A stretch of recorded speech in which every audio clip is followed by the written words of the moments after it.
una especie de tiburón de la política, ¿no? Y nos acompaña esta mañana Javier Milei, diputado nacional por Ciudad Autónoma de Buenos Aires, Libertad Avanza.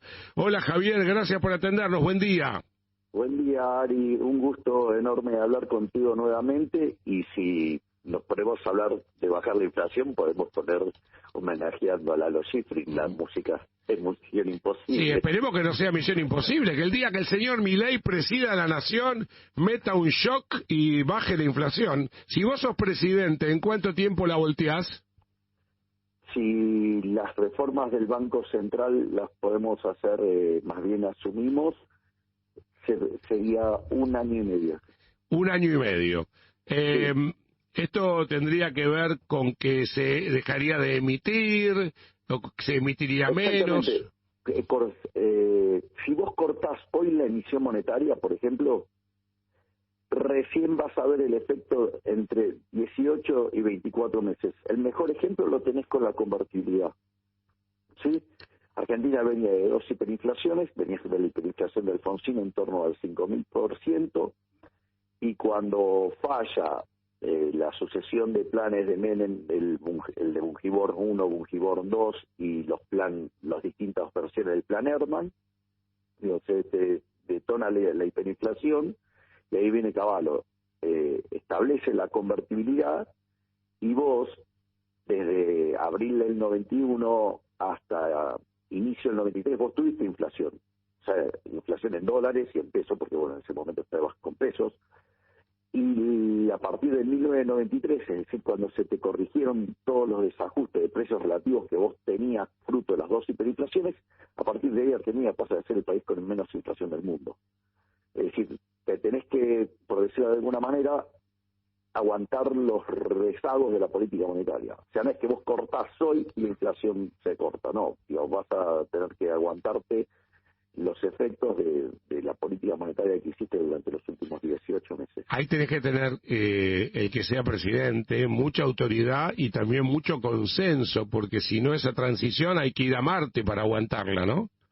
Mira, yo te digo, es mucho más simple de lo que parece. O sea, la clave es que vos tengas reputación y por ende tu anuncio sea creíble.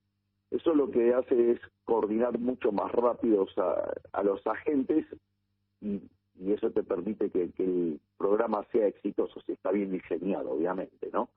Entonces, en ese contexto, vos es que una de las cosas que te va a pasar es que, a ver, mira, hoy en Argentina, el decil más alto de la distribución, es decir, los que están mejor, en dólares en promedio ganan entre 500 y 600 dólares. Y vos fíjate, un mozo en Estados Unidos, un lavacopas, gana 1.500 dólares por mes. Un chico que entra en McDonald's, 2.300. Y un mozo, 3.000 dólares por mes. Eso te está mostrando a las claras que Argentina tiene un problema de que sus salarios están hiper retrasados, o sea, están hiper licuados en moneda dura.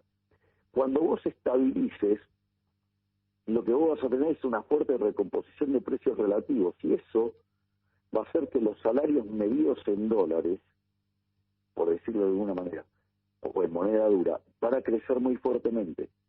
Y la contracara de esto es que, como vos, los precios de los commodities, que es donde estás vinculando los alimentos, están determinados en moneda extranjera, en moneda dura, ¿cuál es la contracara? Es que tus salarios en términos de moneda dura están subiendo mucho, y como los precios internacionales están dados, los salarios reales van a subir mucho, y vos vas a tener una fiesta de bienestar. Es decir, lejos de lo que la política berreta ignorante de Argentina dice, vos vas a tener una situación que va a generar un shock de bienestar sobre la población, y en especial sobre los segmentos más vulnerables, que va a ser impresionante. Lo que pasa es que, si yo te lo explico así tan fácil, el punto es por qué los políticos se resisten o se niegan. Es muy simple. Los políticos te roban con lo que se llama el señoriaje, que es el financiamiento del déficit fiscal con emisión monetaria. Y en los últimos 24 meses, el fisco nos robó 11 puntos del PBI, Es decir, aquellos que están defendiendo la existencia del Banco Central, lo único que están haciendo en el fondo, ya sea por ignorancia o por mala fe, lo que están haciendo es defender que los políticos le roben a los argentinos vía el impuesto inflacionario. Pero el Banco Central es una institución que existe en casi todos los países del mundo, de modo que debería estar mejor administrado o debería desaparecer. Desde mi punto de vista debería desaparecer. O sea, vamos por partes. Si yo hiciera ese argumento en el año 1813, entonces en la asamblea del año 13 yo no pongo la libertad de vientre, porque el resto del mundo no tenía, o sea, y tenían esclavos. Y la realidad es que Argentina hizo esto para que las distintas personas que fueran naciendo libres y que en modo dinámico en un momento terminara de la esclavitud. Por lo tanto, no digo, qué hace o no hace el resto del mundo, eso es un tema de quinto orden respecto, digamos, a lo que está bien o lo que está mal. Por otra parte, si vos querés países que no tienen banco central, en los hechos, a los efectos de la definición de lo que es la política monetaria, Europa no tiene banco central, porque tiene el Banco Central Europeo. Claro, está concentrado. Sí, pero vos fíjate que los bancos centrales nacionales, la única misión que tienen es una cuestión de índole regulatoria, no una cuestión de diseño de política monetaria, tema no menor. O sea, que de hecho, vos fíjate, ¿quiénes son los más beneficiarios de todo esto? Y los que tenían un desastre monetario, llámese Grecia, llámese España, llámese, por ejemplo, Italia, ¿sí? Que, digamos, tenían unos... Portugal, claro. De pieles de novela Sí. con las monedas. Así es.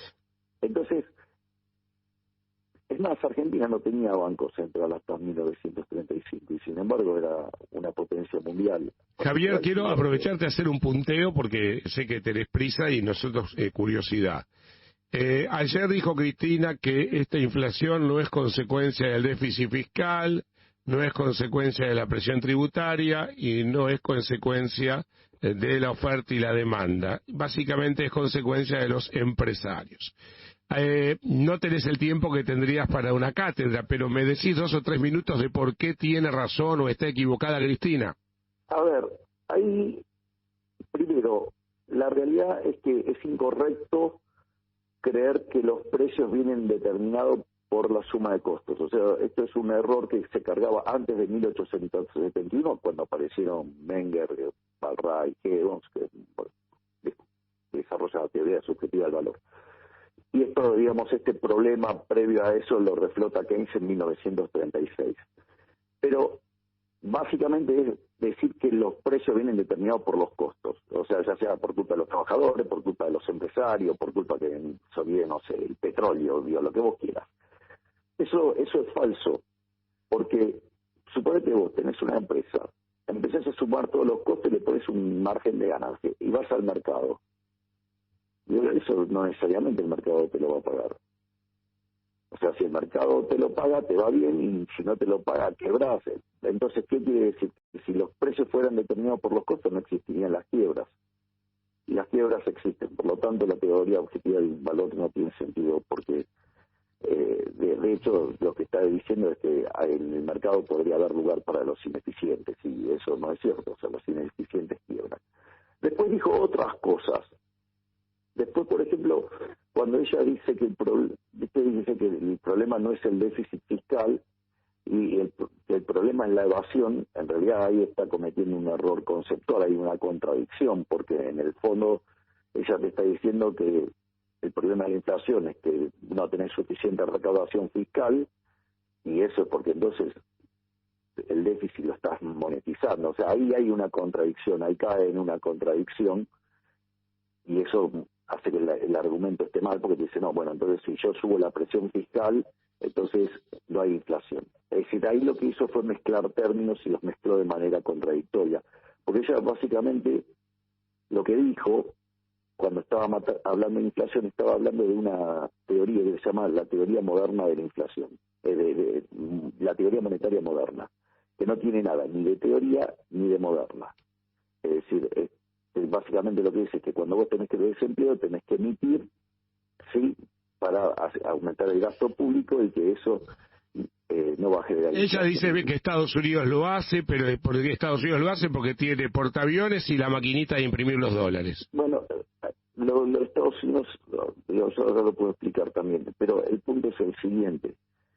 Ese argumento es falso porque, digamos, si vos tenés desempleo y vas a estar pagando los supuestos salarios de mercado, o sea, la productividad que vas a tener asociada a ese aumento del gasto público financiado por la emisión monetaria, va a ser inflacionario porque básicamente no lo resiste el mercado, porque si no, digamos, o sea, no tendrías ese desempleo, ese salario, por decirlo de alguna manera. Entonces siempre es inflacionario, es una inconsistencia, esa teoría es un desastre, que era la que promovía Bernie Sanders. Lo que hay que comprender es que ella está usando un marco teórico, que es este, y que dice, bueno, si tenés inflación, ¿cómo se corrige? Subiendo los impuestos. O sea, ahora digo, el problema es que esa teoría, como te acabo de contar, es inconsistente y tiene otro tipo de problemas que son mucho más... O sea, el diagnóstico de Cristina sobre la inflación es equivocado. Exactamente. Bueno. O sea, la inflación es siempre y en todo lugar un fenómeno monetario creado por un aumento de la oferta de dinero por encima de la demanda de dinero que lleva a la pérdida de poder adquisitivo del dinero y decir que todos los precios suban. Javier, vos vas a tener que ser más contundente en tus apreciaciones cuando elogias a Margaret Thatcher por su condición de lideresa y por lo que hizo dentro de Inglaterra. Inevitablemente te contestan, no, este tipo está a favor de que las Malvinas sean inglesas. ¿Qué pasó con eso? ¿Cómo sentiste cuando saliste a lavarla y te pegaron? Bueno, eso tiene que ver con parte de una operación desde el gobierno de la ciudad, que cada frase que yo tomo la deforma, la descontextualiza y desde ahí operan. Básicamente acá lo que sucede es lo siguiente. Yo tengo una posición muy clara respecto del tema de Malvinas. Eso está expresado, por ejemplo, en un video, que estoy en un reportaje, que yo de hecho, por eso se desactivó bastante rápido, porque nosotros pudimos conseguir rápidamente los videos, donde yo, por ejemplo, en la campaña del 2021 expreso sobre lo genuino del reclamo argentino en el tema Malvinas, desde el punto de vista del derecho, punto uno, o sea, digamos, mi posición está muy clara ahí. Y eso está confirmado con otra declaración de este año, cuando se cumplen 20 años, 40 años de la recuperación de las Malvinas, donde yo brindo honores a esos hombres que dieron la vida por la patria en el territorio de Malvinas. Con lo cual, básicamente mi posición está muy clara. De hecho, tengo un familiar, un primo que básicamente peleó en Malvinas, así que digo, la verdad que forzar esa situación por ahí es bastante malintencionado. Está bien, o sea, vos destacás la labor que hizo Thatcher para recuperar la economía, pero no destacás a la Thatcher lideresa en el conflicto de Falklands, como dicen ellos, o de Malvinas. A ver, vamos... No, pero despacito, porque vos te tenés que ir con otra nota, por eso te apuro. Sí, no, bueno, está bien, la vida, digo, pero si estamos hablando, está vos a hablar y cuando entra... Te escucho, dale. Entonces, ¿cuál es el punto? El punto es el siguiente. Entonces, ¿qué es lo que digo? Ahora, ya está definida mi posición y es clara al respecto. Ahora vamos a las virtudes del líder de Thatcher. La realidad es que enfrentaba una inflación enorme, galopante, creciente, y la bajó. Se tuvo que bancar un paro de 11 días y se la bancó, resistió y continuó con las reformas. Hizo reformas pro mercado y eso lo que hizo es que Inglaterra volviera a ser una nación con brillo. No solo eso, sino que además, junto a Juan Pablo II y a Ronald Reagan, dieron la pelea en la Guerra Fría y la ganaron porque se cayó el muro, o sea que hicieron una contribución a la libertad en el mundo enorme. Y además, pequeño detalle, si vos querés, para que tuvo que enfrentar una guerra y la ganó. O sea, vos te tenés que poner en los zapatos de los ingleses, no en el zapato de los argentinos, si quieres hacer alguna evaluación. O sea, ahora, que del otro lado, desafortunadamente, estuviéramos nosotros, guiados por Galtieri, cometiendo errores tácticos y estratégicos enormes en cuanto a la visión de la política internacional y sobre lo que podía pasar en esta situación, bueno, es decir, la culpa... es nuestra. Si no, nosotros no reconocemos que hubo un montón de errores y que esos errores son culpa nuestra, bueno, o sea, echarle la culpa a otro es una tontería. Quedó claro. Se suma, Nico, lo voy a poner en estos términos, lo voy a poner en términos más futboleros para que se entienda. Maradona le hizo 2 goles impresionantes a los ingleses en el 86 y lo dejó afuera. ¿Sí? Es más, te podés hacer todo el foco sobre que el primero de los goles se lo hizo con la mano. Ahora, a ningún inglés si se le ocurre negar que Maradona fue el mejor jugador. Muy buen ejemplo. Nico Yacoy, Javier Milei, dale. Javi, buen día, ¿cómo estás? ¿Qué tal, Nico, querido? ¿Cómo estás? Bien, muy bien. Bueno, acá te hago la siguiente pregunta. Estuviste hablando sobre armas, después sobre órganos, ahora sobre Thatcher, que son cosas en las que pensás.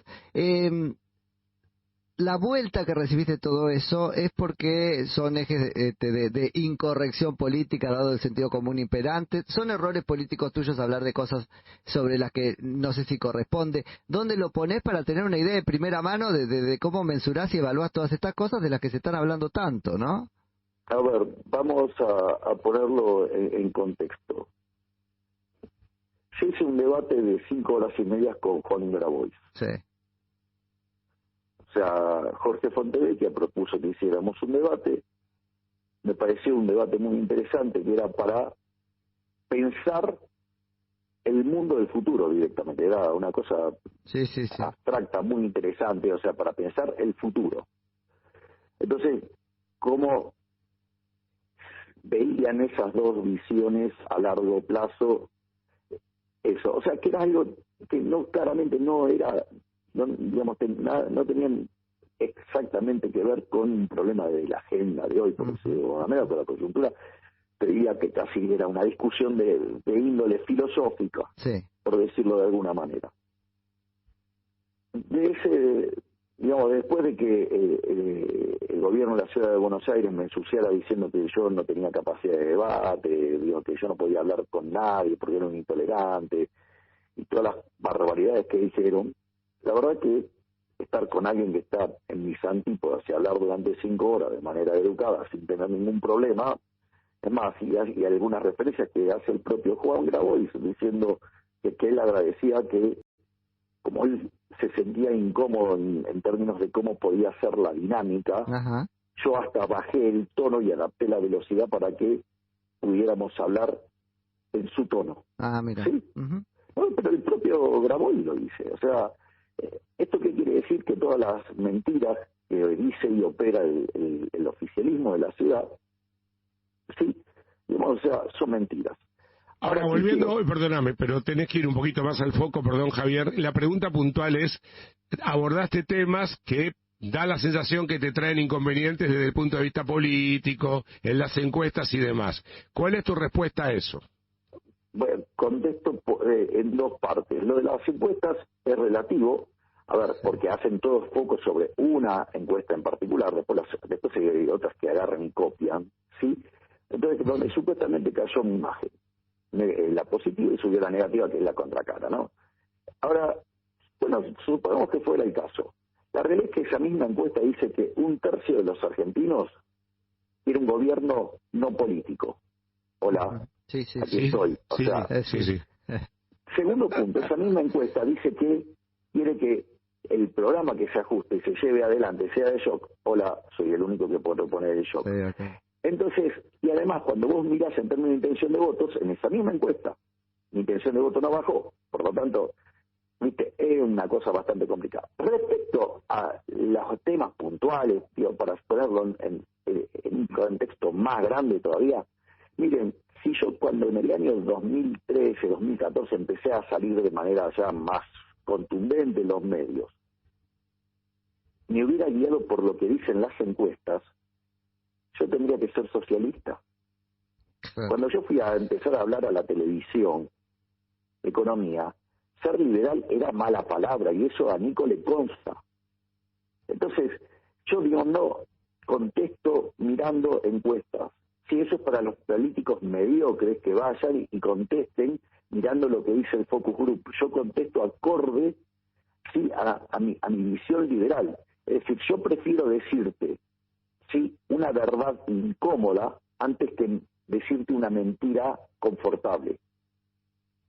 Javier, te hago un ping-pong. ¿Las decisiones que vos tomás están basadas en el tarot de tu hermana, como dijo Maslatón? Sos un político a la carta, diríamos. No, no. No, además, digo, quienes conocen a mi hermana no tiene vínculos con el tarot, o sea. ¿Ah, no es tarotista?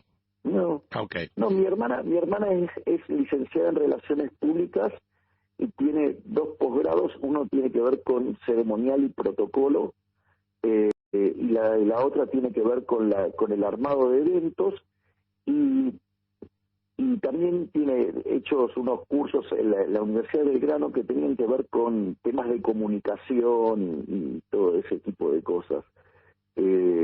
Comunicación visual y todas esas cosas, y la verdad es que los actos, desde la cuestión estética, la verdad que están buenísimos todos. ¿Fuera del entorno familiar, sos la última persona que vio a Menem con vida?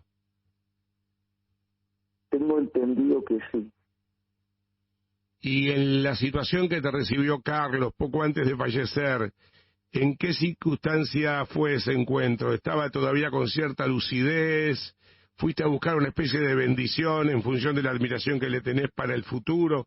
¿Qué podés contar del encuentro con el Menem de los últimos tiempos, de los últimos días? Yo te cuento cómo fue, trato de hacerlo lo más rápido posible. Yo siempre hice una defensa del gobierno de Menem, lo baso en trabajos empíricos sobre la materia, y en ese sentido un día yo hago una defensa de su gobierno en el programa del queridísimo y que en paz descanse Mauro Viale, y en ese contexto, cuando salgo del estudio, me llaman por teléfono, era Alberto Coan, y me dice, te voy a pasar con alguien. Y me pasa con el Carlos, y bueno, el Carlos me da las gracias y todo, y me invita a la casa a comer. Me dice, ¿te gusta la comida turca? Dije, sí, mi respuesta es la comida del desierto me encanta, pues sabes que tiene una connotación más fuerte de hablar de la comida del desierto. Y entonces en ese contexto me dice, bueno, te vamos a invitar. A la semana me llama Martín Menem, o sea, el sobrino, o sea, hijo de Eduardo, y yo creí que me había llamado por el llamado y la charla que había tenido con Carlos. No, él me había llamado por otra cosa, pero chequea la historia, si efectivamente había sido así, chequea que fue así, y fuimos a visitarlo. Y cuando yo llegué, el Carlos me da un abrazo y me dice, vos sos el heredero, porque yo lo que hice lo hice por intuición, vos lo vas a hacer por conocimiento. Y yo le dije, Carlos, déjese de joder, Dios, o sea, yo detesto la política. Me dice, haceme caso, no solo que vas a entrar en política, sino que además vas a ser presidente y vas a ser mejor que yo. Le dije, Carlos, me dice, yo soy brujo, así que escúchame y dame bola. No, yo en ese momento la verdad que no tenía ninguna intención de meterme en política, y bueno, mirá lo que pasó después. Bueno, ¿es necesario calificar a los radicales de inútiles, por ejemplo? Sí. Bueno, ok. Sí, porque son inútiles. Ellos separan los problemas en dos, en los que no tienen solución y los que se arreglan con el paso del tiempo, con lo cual nunca hacen nada. Además, cada vez que fueron gobierno le hicieron mucho daño al país. De hecho, el primer populista en Argentina ha sido Irigoyen. Lo dijo Macri y lo querían matar. Bueno, surgió del Zoom que tuvimos con Alberto Venegas Lynch, hijo. O sea, yo expliqué, digamos, por qué en realidad la decadencia argentina comienza con los radicales. Una pregunta final de mucha mala leche. ¿Cuántos millones de dólares te ofreció el kirchnerismo? No hablo con el kirchnerismo. No, ¿sabes por qué te digo esto? Porque en su momento se dijo que a Esper le habían puesto dinero para coachearlo, 3 millones de dólares. Se dijo que a Lavagna le habían ofrecido... Vos sabés que eso está en un juicio. No lo sabía, es bueno que lo aclares. Y las dos personas que están siendo demandadas ofrecieron solo callar a cambio de no tener que pagar. Obviamente tengo entendido que José Luis va a continuar adelante con la demanda, por lo tanto, o sea, con solo callar no alcanza. Claro. Bueno, de la Baña también, 8 millones de dólares, como que cada vez que aparece alguien que pueda diluir a la oposición y por ende beneficiar al kirchnerismo, esta gente presuntamente se pone generosa. Y como vos te escucho, cada 3 palabras, 4 lo sacudís a la reta, pero no le pegás al kirchnerismo, entonces la pregunta de mala leche sería, ¿a vos te paga el kirchnerismo? No, bueno, lo que pasa es que desde el gobierno de la ciudad utilizan recursos para perseguirme, o sea, básicamente tienen un equipo donde montan operaciones y se dedican a ensuciarme.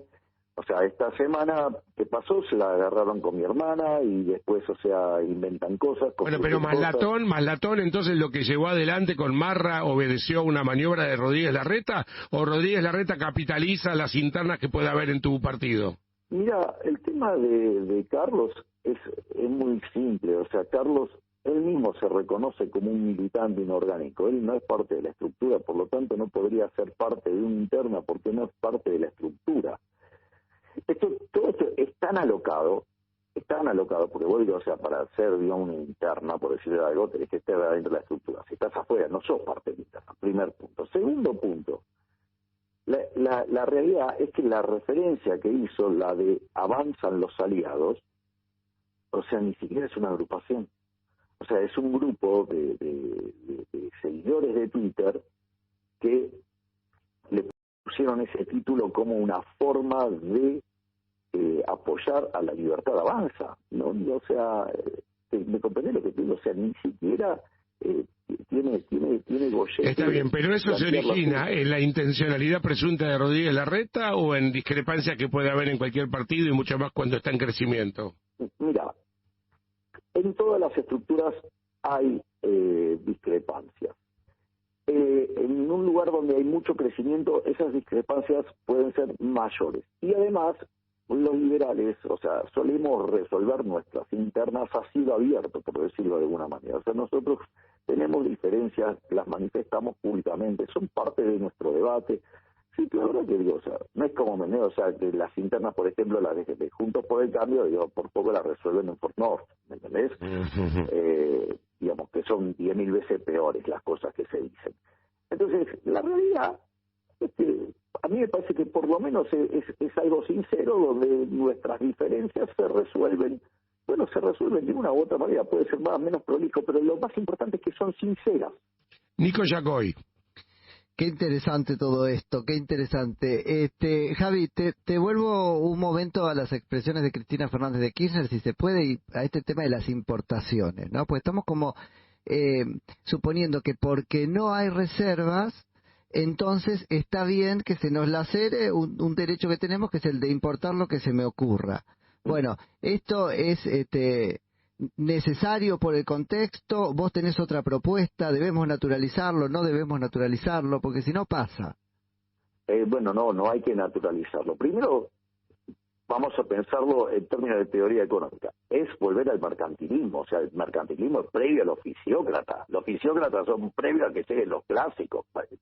Implica un retroceso en la visión de las cosas que claramente es alarmante. Primer punto. Segundo punto, yo les hago una pregunta. ¿Cómo creen que es vivir en Suiza? Y siempre dicen que es muy previsible y muy aburrido y muy caro. Pero nivel de vida, calidad de vida. Muy buen nivel de vida.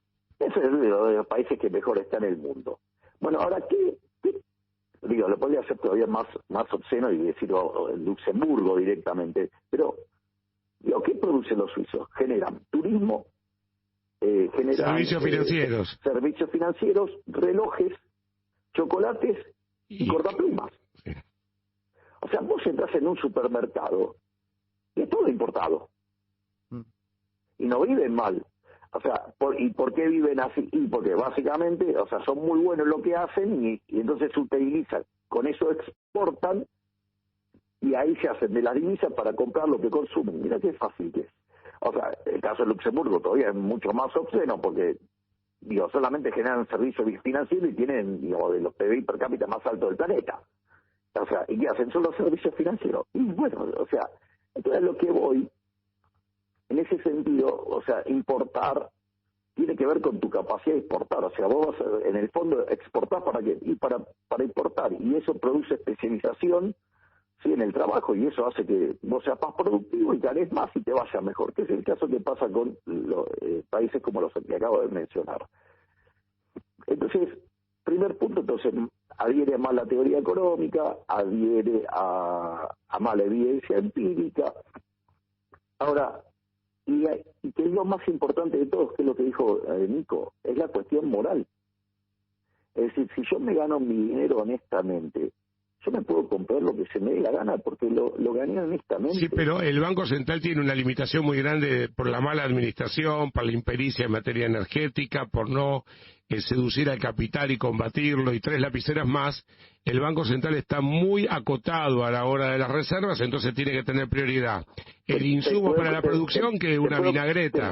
¿Te puedo contestar con una pregunta? Claro. Si vos tuvieras tipo de cambio libre, ¿cuánto necesitas de reservas? Y esa respuesta la tenés vos mucho más clara que yo, ¿no? Nada. ¿Me entendés? Porque vos no intervenís en el mercado. O sea, vos perdés reservas porque estás interviniendo en el mercado a un precio que claramente está muy por debajo del Lo que pasa es que si liberás el mercado, que finalmente en algún momento va a suceder, y algo parecido hizo Macri, después no sé si hay una inflación reprimida, qué es lo que sucede, porque a ver, esto tiene que decir... Pero la inflación reprimida, obviamente que hay inflación reprimida, la verdadera inflación en Argentina viene viajando al 300. Digo, cuando vos mirás alimentos y corregís por brecha, entonces pero el problema ese no lo vas a arreglar con controles, porque eso va a destruir la actividad, el empleo, los salarios reales, y vas a tener un problema enorme que creo que tiene Argentina, que tiene un PBI per cápita 16% menor que el que tenía en el 2011, está en los niveles del 73 y la productividad en los niveles del año 50. O sea, no es que es gratis, o sea, por el control. El control es causan un montón de daños. O sea, esos daños, o sea, es lo que estoy manifestando. En ese contexto, lo que sucede es, vos tenés un problema de divisa porque tenés controles. O sea, si no tuviera controles, lo arregla el mercado. Ahora, el problema es como la imbecilidad que dice Pese cuando yo hablo de dolarizar. Pero la propuesta de dolarizar de Milei implica un fuerte ajuste fiscal. Un problema monetario se arregla con instrumento monetario, un problema fiscal se arregla con política fiscal. O sea, si vos tenés un problema de déficit, bajás el déficit. O sea, yo no subiría los impuestos, pero o sea, y sería proclive de bajar el gasto. Claro, Javier, tenés una entrevista comprometida, tengo entendido, con un colega y no quiero que me deteste. No pasa nada, o sea, todo siempre es hablable. Así que... Te quiero mandar un gran abrazo y quiero destacar que pese a tu repercusión, tu éxito y a todo lo que implica una agenda de prensa muy, pero muy apretada, siempre tenés tiempo para nosotros. Así que gracias y la seguimos en otra ocasión. Muy amable. El agradecido siempre voy a ser yo con vos, Ari, por lo que ha implicado leer tu combustible espiritual. Bueno, gracias. Digamos, o sea, el agradecido soy yo, y para mí siempre es un placer hablar contigo, y además con el amigo Nico Sartori también. Completo. Cartón lleno, se diría. Gracias, Javier, un abrazo inmenso. Hasta la próxima. Abrazo gigante. Chao, chao. Hasta luego. Estaba Javier Milei, él me había dicho, Nobleza Obliga.